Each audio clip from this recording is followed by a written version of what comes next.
Okay, guys, I had a bit of a tech issue at the end of part two. So this is part three of why the Lacey Chabert and Wes Brown movie called Haul Out the Holly that premiered last night on Countdown to Christmas, aka the Hallmark channel at 8 p.m. is both problematic and tone deaf. So this is part three to that. Sorry, I had a little bit of tech issue at the end of part two. Anyway, there's a lot of people that in the comments that I read that don't like HOAs. But there's an even bigger issue with HOAs. They have been found across this country to be discriminatory to people of color and Black people.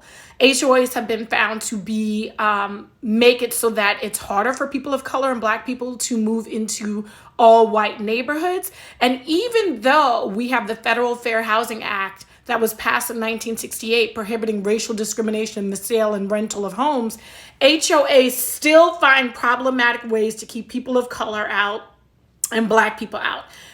I want to point something out especially for the white people watching this. The reason why I say people of color and then I say Black people is because historically, Black people have been the most oppressed because even people of color discriminate against us.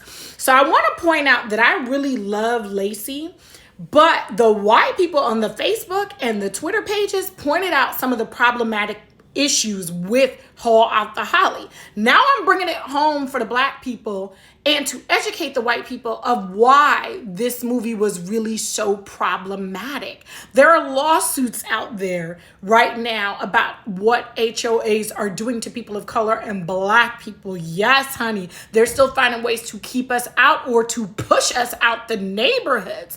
And the fact that Lacey's from Purvis, Mississippi, the fact that somebody, compared her movie to A Sundown Town because it was an all-white cast, an all-white town. And the HOA rules were ridiculous for Christmas.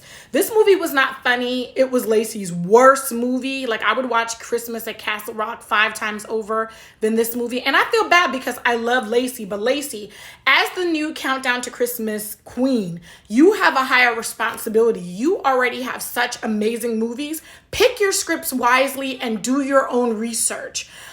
We don't want another Candace Cameron Bure. We say goodbye to her. Okay, she could stay over GAF. We're expecting more from you than the Candace and the Danica McKellars in the world. And this was just disappointing. I don't really think you did your research, but since you are the Countdown to Christmas queen, I think you could choose your scripts better. All right, guys, that's my whole schmeal on Haul Out to Holly, and I'm out till the next review.